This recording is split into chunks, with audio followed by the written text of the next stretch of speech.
This is a Dauntless Media Collective podcast. Visit dauntless.fm for more content. Producer's note: please be aware that this episode contains mentions of non-consensual outing, authoritative manipulation, spiritual abuse, and suicidal ideation. If these topics are too difficult for you to listen to, please skip this episode. It's manipulative, it's deceiving, and on top of that, it is hurtful, because when a gay person goes to a church, it's important to send these messages straight from the get-go, because it allows the person to then say, hey, you know what? I shouldn't invest my emotions. Maybe I shouldn't invest my time. I shouldn't invest my money, because I'm going to get hurt in the end.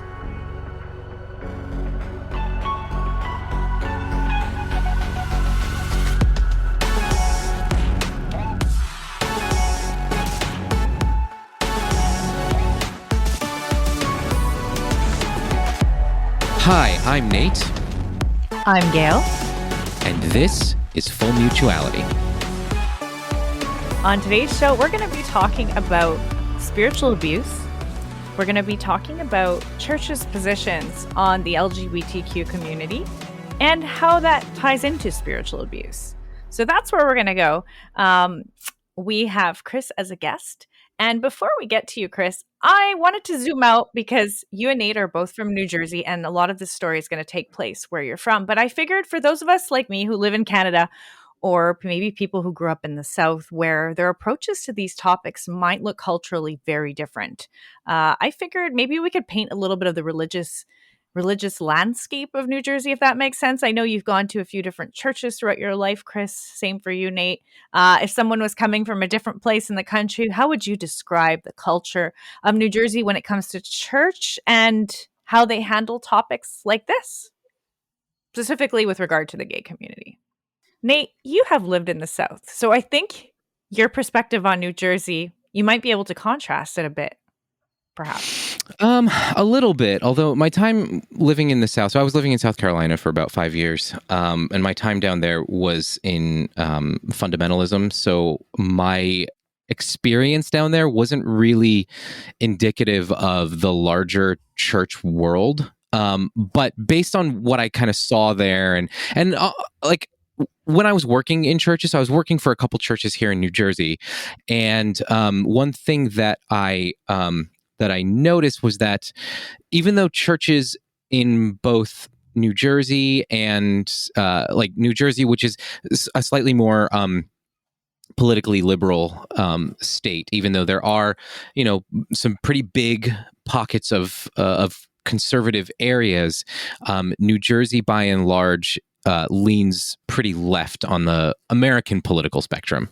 And yet evangelical churches in New Jersey still have the same kind of conservative beliefs and ideologies that you'll find in states that are more overtly right-wing. The difference is in some of the packaging, because I think down south, I have noticed they're a lot more comfortable with homophobic and anti-LGBTQ language than they would be in New Jersey, which politically is very friendly to the LGBTQ community, even though in a lot of regards, I find it to be somewhat tokenizing, but that's another conversation for another time. So given that, I think you see that churches in New Jersey and other heavily left-wing states tend to try to mask some of their language in vagueness and ambiguity. So that's kind of what I would say you sort of see in the sort of church landscape in New Jersey. I don't know if you see a similar thing, Chris. Yeah, I mean, I would definitely agree. And I think I heard it said best, actually, that the South, Christianity is the culture, and the North, it's not. And yeah. I think in New Jersey in particular, the evangelical ideology is probably the minority of New Jersey. But what you end up seeing is these evangelical churches create such a strong community within themselves to support this ideology. So it could be a community of network referrals for medical providers and therapists and contractors, to financial support, to a lot of outings and support groups. And I mean, they really keep everything in the culture, which is something I came to realize very quickly.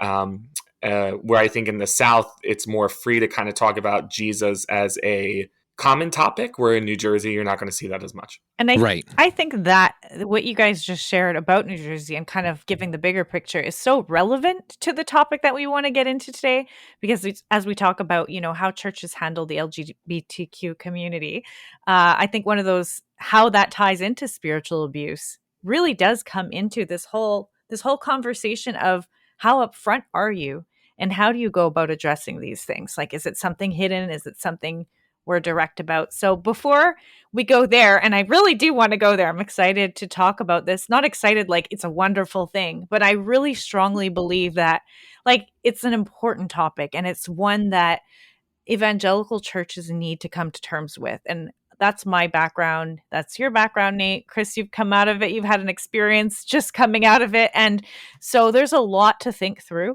I wanted to just start with something maybe lighthearted and fun-ish, maybe. I'm not really sure. And I was just thinking the story of how you guys met is sort of an interesting one. And Nate, I was wondering if you wouldn't mind telling that before Chris gets into what happens, or maybe they sort of go together. So you could sort of lead the way into it.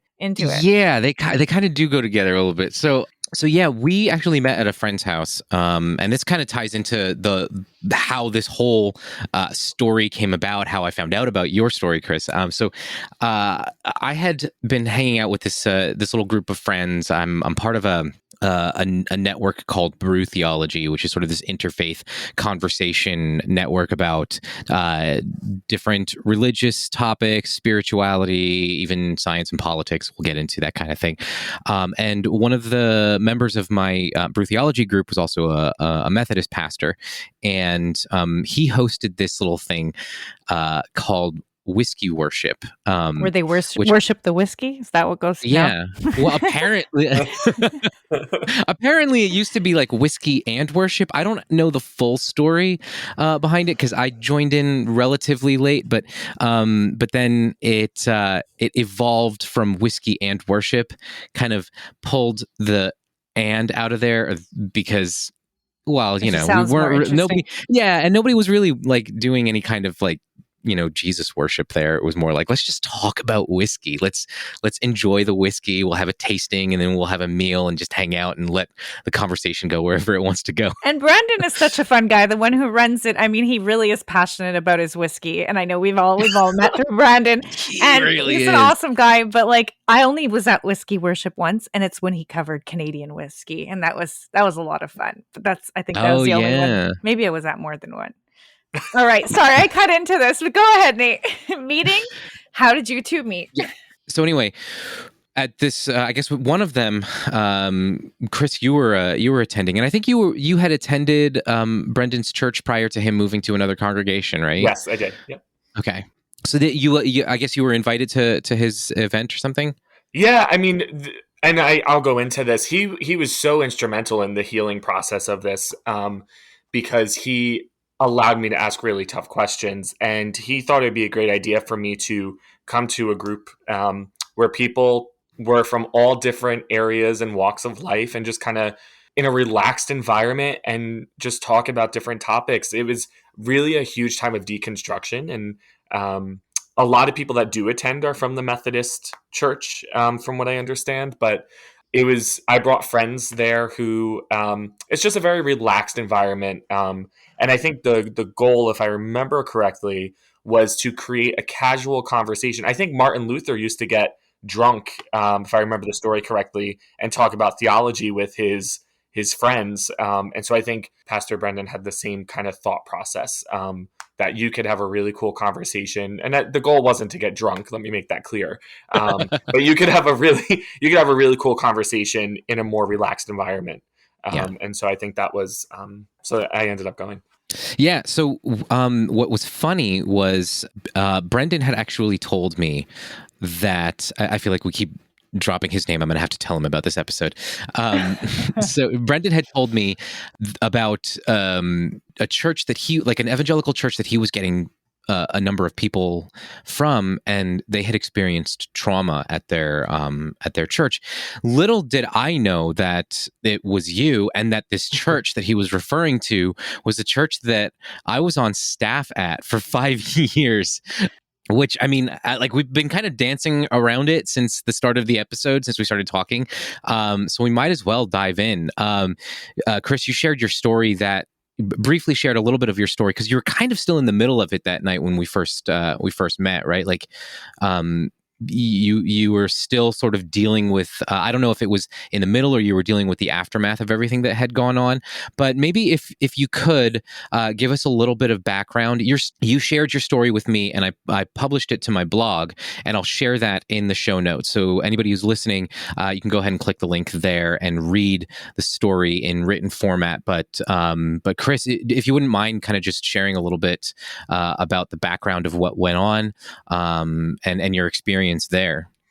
Yeah. So, and I also want to say Church Clarity picked up the story and reposted it, which I thought which I thought was really important, because the church emergence was not clear at all about where they stood on their website. And I think that is a huge potential for what we'll talk about in a little bit. But basically, I grew up in the evangelical world, attended Young Life youth groups growing up, accepted Christ in 6th grade. And I told my youth leader and very close people in the church that I was attracted to men. I had same-sex attraction, as we would call it. And immediately I was sent to a Homosexuals Anonymous group at a church in nearby Emergence, actually, before Emergence existed, because I was in high school. This was during the time Exodus was still around. And so I kind of went to different places to get counsel on how to help with my same-sex attraction. Ended up going to a private Christian college, came out as gay there, which you can imagine was a huge disaster and a huge mess. So I stopped going to church for a while. And I found myself kind of going back and forth, because I love God, love Jesus. Jesus has changed my life for the better.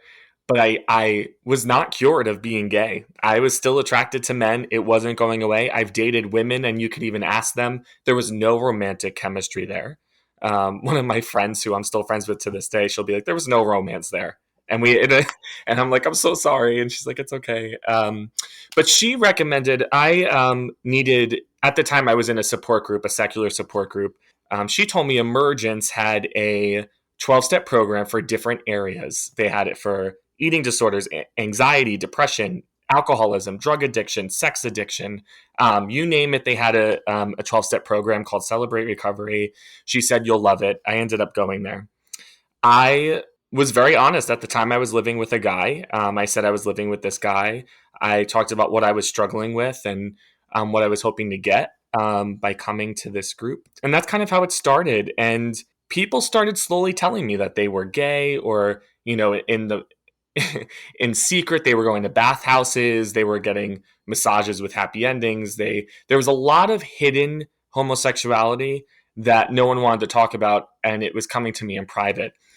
And I will say this now. So in the article, we used the name Jason. And the reason we used the name Jason was because my boyfriend at the time did not feel comfortable yet to come forward about the story, but he did give us permission to say his name. And he was involved in the article process, so it wasn't like he had no idea what was going on. He actually was with you and I when we wrote this, but he wanted to use the name Jason. But spoke to him today, and he wanted us to use his name. So Tom and I become very close friends, and all of us in this group, or not all of us, but a good portion of us become very close.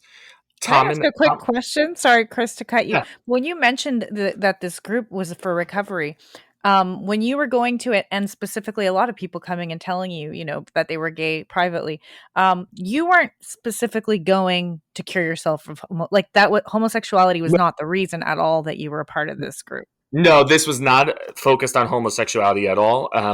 Because you listed so many different areas of recovery that they touched on. For you, it was one of the other things. But I just wanted to make that clear for people listening. Okay. Yeah, it was not homosexuality. And Tom and I started, our friendship got stronger, and we started dating. Tom was in leadership prior to us dating, and we were very close. And the article goes into great detail about this, but he was removed from leadership for being in a gay relationship.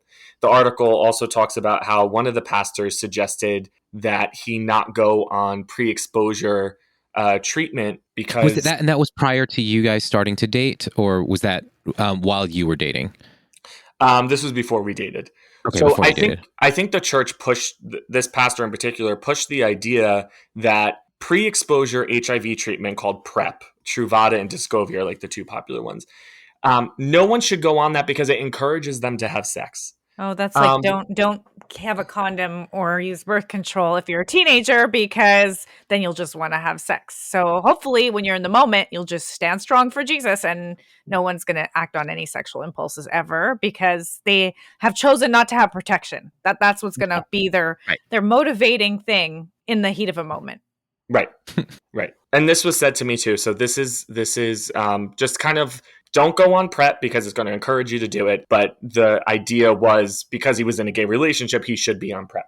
And the pastor said no, because it's going to encourage him to do it. My frustration is starting to build at this point with what's going on and what I'm seeing. And so Tom and I start dating, and one of the pastors calls me while I'm at the beach to say, I heard you and Tom kissed, and I would suggest you guys slow it down.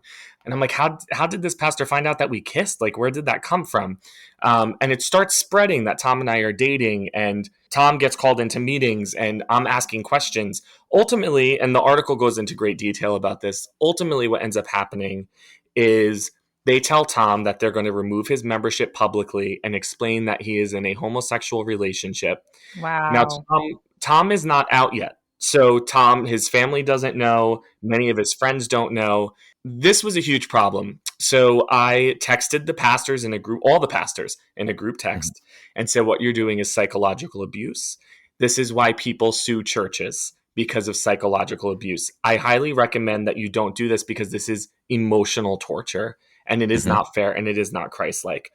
You know, they didn't really think much about that. I reached out to Centerpiece, Sally Gary in Texas, and we got to talk, and her wife wrote a book actually called Future Ethics, Scripture, Ethics, and the Possibility of Same-Sex Relationships. So it was really cool to talk to her. And she's a mediator for churches, particularly with LGBT issues. And she said, you can include me in an email. So I included her in an email. I said, can we all meet and sit down and kind of talk about this? Because it would be really harmful for Tom if you were to publicly state that he is in a gay relationship, because he's not out. I'm out, but he's not. They immediately sent an email to me saying that they consulted with their legal counsel. I am no longer allowed to attend Emergence Church. I'm not allowed to talk to any of the leadership, and I'm not allowed to attend any Emergence function or attend the recovery group. And then what was their rationale for that? Did they have any kind of legitimate legal reason for preventing you from attending? I think they were afraid of a possible lawsuit. And I understand the fear. But to me, it just revealed to me more and more that Emergence is a business. And the other thing that was really sad about this too is this is when I realized you are not a true recovery group, because a true recovery group, you do not get punished for being honest. So Tom and I are coming forward saying we're in a gay relationship and we have struggles and we need to work things out, and you're punishing us. And you're assuming this is in confidence, and you're assuming this is not going to affect Tom's, situation at church, that he's, that this is supposed to be a safe, confidential space that you didn't. Were you aware that this was hooked up to the church at the time when you joined the recovery group, or? So I was told, and this is where my sponsor at the time in the program yelled at one of the pastors. There was so much mixed messaging. One pastor told me that Redemption Recovery and Emergence was hosting Celebrate Recovery, but it was not a ministry of Emergence. And then another pastor later on said that is not true. It is a ministry of Emergence. I really wish they would have tied the two together sooner rather than later, because I think I would have had a better understanding of what was going on. Sorry, just to clarify, because I know in the article, it's called Redemption and Recovery. You were referring to it as Celebrate Recovery. Are they like one and the same? Are they the? If I know correctly, Redemption and Recovery is a national program founded by an evangelical church. Oh, okay. Emergence took their own spin on it and called it Celebrate Recovery. I have it reversed. Maybe, I don't know. The names always were intertwined, but one is a national program, and then Emergence took a spin on it. Oh, okay. So the nickname was R&R. Gotcha. And I was an avid attender of R&R. I was going weekly to the step study program. I was even attending emergent services. I mean, I was getting very active in this, very active in the community, made a lot of friends. During this time, Tom, and I think Tom will come forward with his story. We were talking about this today and the past few weeks about this. And so I don't want to go too much onto his side. But I, at one point, started becoming suicidal. And the reason I was becoming suicidal is because I lost, literally, my support network was ripped from me. I've invested all my emotion, all my energy, telling all my hard truths. I told things to people, like deep, dark secrets I've never told anyone before, in the hopes that it would help what I struggle with my addiction. And to have it ripped from me like that was so traumatic. And it taught me a hard lesson. It taught me, it's a recovery process, a healing process. But at the moment, I can't trust anybody. Who can I trust? If I can't trust people who call themselves Christians, and if I can't trust a 12-step recovery program that prides itself in openness and honesty and love and compassion, what's the purpose? And so I found myself one night in New York City in a hotel. And luckily, Tom was kind of on the phone with me through this process, because the thought about hanging myself in that hotel room was just constant. I had no desire to live, no feeling of purpose, no feeling of meaning in my life at that time. And so it was definitely a wake-up call for both Tom and I. The church did a lot of damage, and I was diagnosed with post-traumatic stress disorder by my therapist and my psychiatrist. And Tom and I went through a healing process. We attended religious trauma therapy. And ultimately, we started looking for new churches because Christ is really important to us. And I think there's a misconception that if you're gay or trans or lesbian, you can't love Jesus. Well, that is completely inaccurate. So I just want to say that now. And there are many churches that will support you in your journey of understanding who you are. And so the first church I went to was Parkside Community Church in Westwood, a loving church where Tom and I felt comfortable, but it was not really for us. And I think it was because it was liturgical style of worship, and we're not really used to that.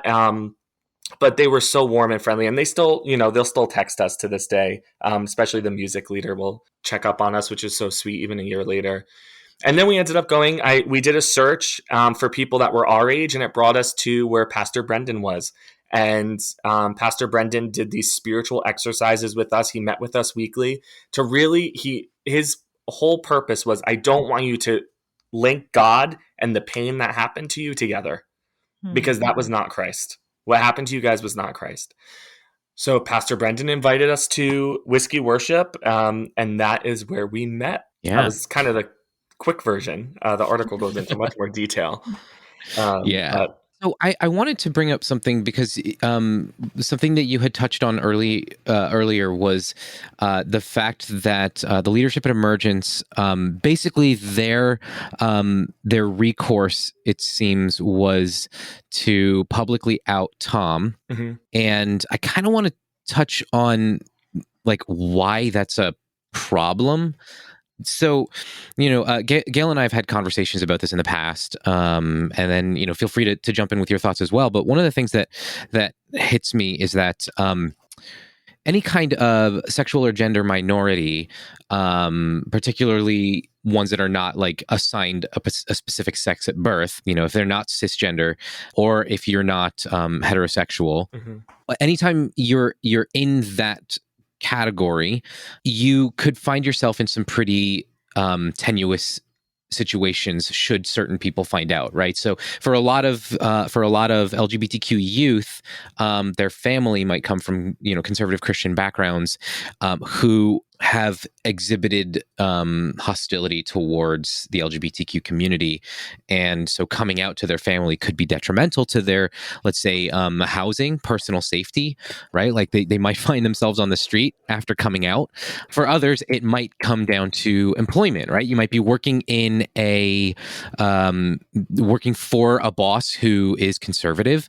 You might be working for an evangelical church and realize you're gay after you start working for a church. Yeah. And when you come out, your livelihood is on the line, right? Like, so just some advice for anybody out there who's listening to this and somebody has confided in you that, you know, if they've come out to you about their sexual orientation or their gender identity, it's not your story to tell, and don't go spreading that around, right? Like, yeah, Right. sorry, go ahead, Chris. No, and I just wanted to say too, you and I purposely took a piece of the article out because it outed someone in Emergence. We changed Tom's name to Jason at the time because he wasn't ready, and we purposely did not include a piece of the story, though I thought it was important, but we didn't include it because it would have outed someone indirectly. It is very hurtful to do that, and even, you know, I went through a lot of emotions. You know, anger was definitely one of them. And even in my anger, outing this person was not the right thing to do. What I will say, though, is Emergence does have a huge thing that they need to work through, and their lack of clarity. And it's funny because after the article came out, they started having sermon series. Of course. Oh, did they? Of course. Yeah. And you know what the sermon series was? Conflict resolution, which I think is great. Oh, of Wow. course it was. Wow. They still have not reached out to me to this day. And one of my friends said they haven't reached out to me either. Yeah. And one of my friends said, Pastor so-and-so just wants you to know that he loves you. I'm like, why doesn't he tell me that? Why doesn't he tell me that? And this is someone why send the family members on Facebook to come after you when you talk?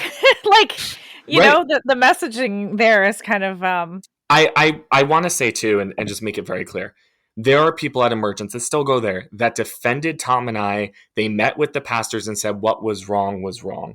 And I'm very grateful for those people. They are not ready to leave. I think there will come a time where I think they'll start seeing a lot of the damage, because I'm not the only story. There's been other stories. And as the article came out, people were starting to write and say what happened to them. Tom at work, people came up to him and said, hey, my 2 sons are gay, and we left Emergence for the same reason. So I'm not the first story, and I'm not going to be the last, unfortunately. Unfortunately. There's a quote that Desmond Tutu writes, which the pastor of the church I go to now said, if you are neutral in situations of injustice, you have chosen the side of the oppressor. If an elephant has its foot on the tail of a mouse and you say that you are neutral, the mouse will not appreciate your neutrality. And what's even interesting, James 4:17 says, if anyone then knows the good they ought to do and doesn't do it, it is sin for them. So I was looking at the people who were quiet, because after the article came out, people said, you know what, maybe we should have spoke up. And they still haven't spoken up. And I was brought to that verse, and I remember saying, wow, so there is so much power in standing up for those who are being persecuted. And it's something that I think Emergence needs to really talk about. I think they like to say, we love gay people. Gay people could come to our services, but that's it. There is no active, they like to keep everything inward, it seems. It's a very cultured community. And so that, I don't know, that quote and that verse was very powerful for me at that time.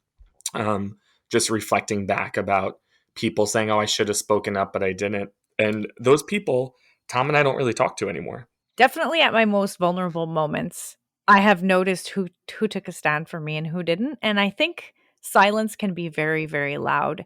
And, you know, you talked about, I don't know if persecution was the word you used, but that word popped in my head as you were discussing it. Christians often like to talk about persecution and like to talk about how they are under persecution. And it's usually things like, I get offended if somebody doesn't wish me a Merry Christmas. So Christians are under attack. But in reality, one of the things that evangelicalism needs to sort of wrap its mind around, or what I hope people get as they listen to this, when you mentioned, you know, the good you ought to do and you don't, the one who knows what they should do, the one who should speak up, you know, instead of speaking up about, well, we should be wished Merry Christmas. Where Christians should be speaking up is going to their leadership and saying, actually, how the gay community is being treated in this church is not okay with me. It bothers me, and I'm not actually okay with how this is being handled. The people who saw what happened in your story and are choosing not to ruffle feathers are doing damage, are doing a lot of damage behind the Right. scenes. Because, and I'm glad we talked about this a bit before, but kids getting thrown out of their homes. I was a youth pastor as well. Nate and I were both on staff at some points with children's ministry, you with children's ministry, Nate, myself with youth. And what I remember is seeing kids that were dealing with depression. And I'm not outing anybody, but there was multiple gay kids in my church that were not out. And there was fear. There was fear about if parents found out they could end up on the street. I watched them go through depression because they didn't know, if they could let the closest people in their life in on something that was part of their identity. And there's just so much, anxiety constantly with them all of the time. And I think churches need to understand that saying you love gay people while your positions cause active harm. And this is something I hope people could start to think through more carefully and start to speak out about. You might think you're welcoming and friendly, but if your stances on things will cause suicide, depression, anxiety, somebody to possibly lose their job, get kicked out of their church, lose their support community, get kicked out of a recovery program, whatever. If these are the consequences to the gay community of your church being loving to gay people, there's a big, big, big, big problem. This is, Yeah.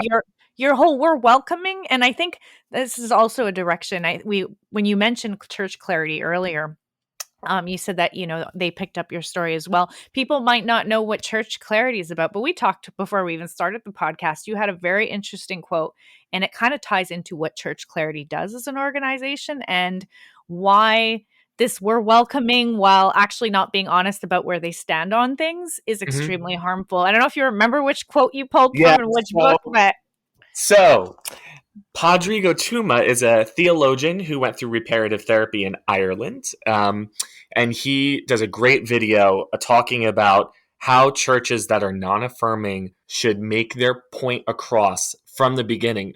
Ryan Batesel said to me in his office, he said, it's more important for people to know Christ than us address homosexuality. So usually we won't talk about it first.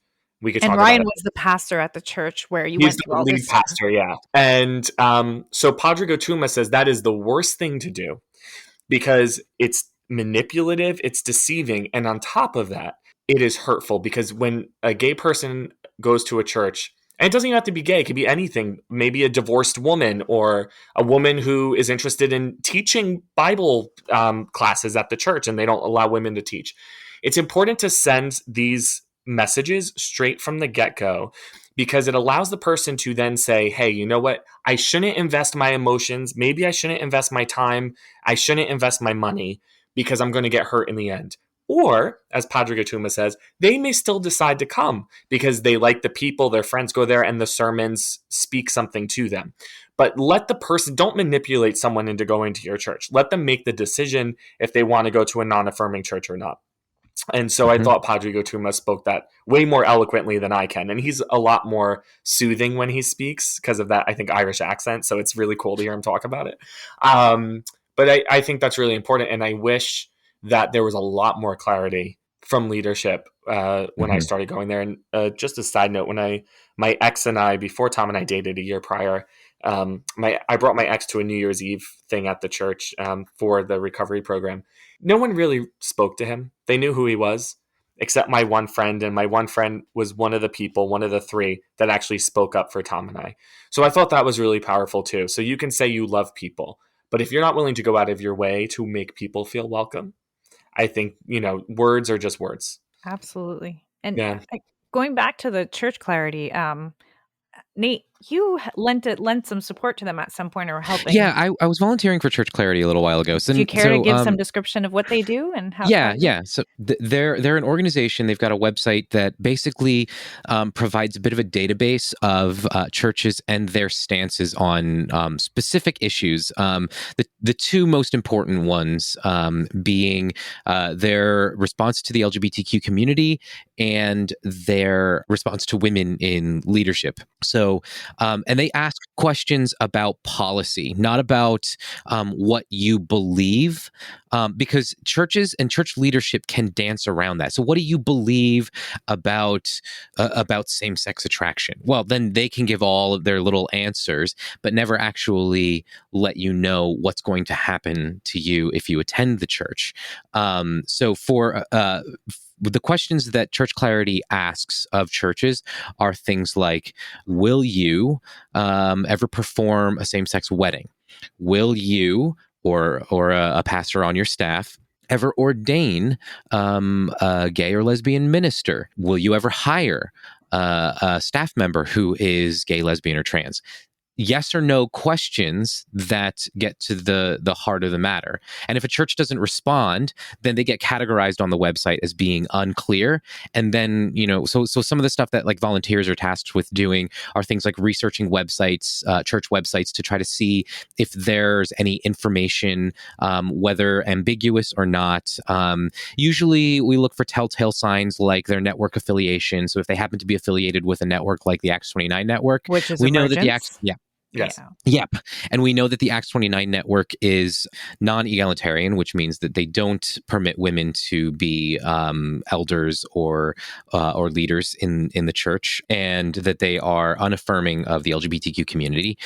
So we know this about the Acts 29 network. So any church that's affiliated with Acts 29, we can say, even if the church doesn't provide us information, we can say pretty confidently they are unaffirming, but that they do get categorized as unclear because they haven't clearly stated their stance. And I think that's something that ties into this story. When it comes to clarity, Emergence had nothing on their website about where they stood on this topic.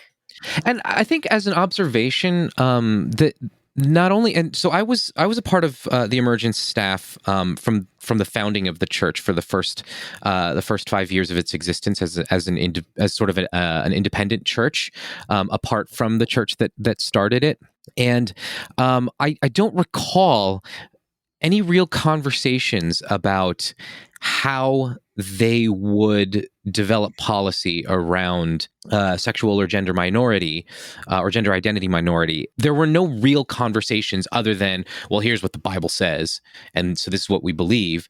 And so since there was never anything drawn up in like bylaws or anything very clearly, and they didn't say what they were going to do if faced with the circumstance of any queer folks coming up into leadership or anything like that. They I think in your story, Chris, and in others, I think they just kind of fly by the seat of their pants and hope for the I was best. told it's case by case basis. So one of the questions that I asked was, well, if you had a married gay couple with kids, what then? They're like, well, it's case by case. I don't know. I think, and this isn't just Emergence. There's other churches I've heard stories from after the article came out in New Jersey. It's very similar stories. One woman, she was a lesbian. She attended a membership class at another large church in New Jersey. And it was at the very end of the membership class, they said, well, you can't become a member because you're a lesbian. What really frustrates me about all of this is contrary to the character of Jesus. Jesus was direct. Jesus said what he said, or said what he meant and meant what he said. And so this is very unchristlike to me. And this could be a whole nother conversation. I would characterize Emergence as Paulonians. So they're more followers of Paul than Jesus. That's a lot of evangelical churches. Yeah, I was about to say, isn't that like the large swath of evangelical churches? Right. Well, I think when Church Clarity, goes through those questions, are you affirming of the gay community and do you support women? Most evangelical churches come out, nope, on both of those. Right. But you were making me think with how people are so subtle about it too, and how they could just come straight out like Jesus and say what they think. What popped into my head was when on Facebook you ask someone, or on any social media, what do you think? You want to call them out straight. Like, I like how Church Clarity goes, yes or no? Would you ordain someone? Like, what are your actual, when the rubber meets the road, not we love and support and are welcoming to all gay people, but then they won't ordain you, but they don't tell you that. Or we love women, but we won't let them preach or be in highest leadership at our church. All the unspoken things tell you so much more about what they actually believe than their we love and welcome and support, which are usually and often not backed up by any true measure of that.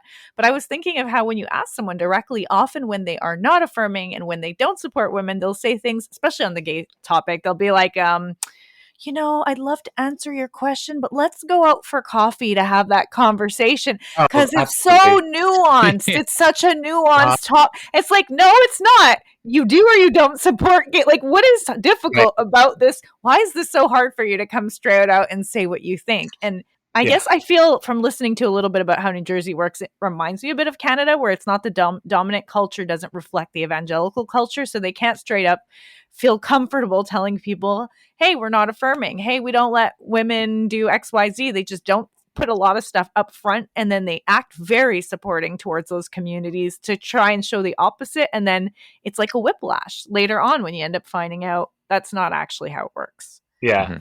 I love, and through I call it deconstruction. And I got to talk, this article brought so much blessing because I got to talk to really cool people that helped me through this healing process. And one of the things I through this process, I said, what did Jesus say about these things? Particularly with women, he was sending women preached his resurrection, which I find hysterical that we're not going to let women teach in a church. But not even on Resurrection Sunday. You would think that. Exactly. They'll let women sometimes talk on Mother's Day, maybe. But I think Resurrection Sunday, we can model Jesus on that one, maybe. Yeah, we should model Jesus on that one, Resurrection Sunday, definitely. I think emergence has a lot of work to do. People still tell me about sermons and things that are being said. Even after we thought the dust had settled, there was still gossip going on. All in all, though, I think the big picture, and I guess the message of hope is that there is healing. There are religious trauma therapists that exist out there who specialize in this issue. There are support groups for this.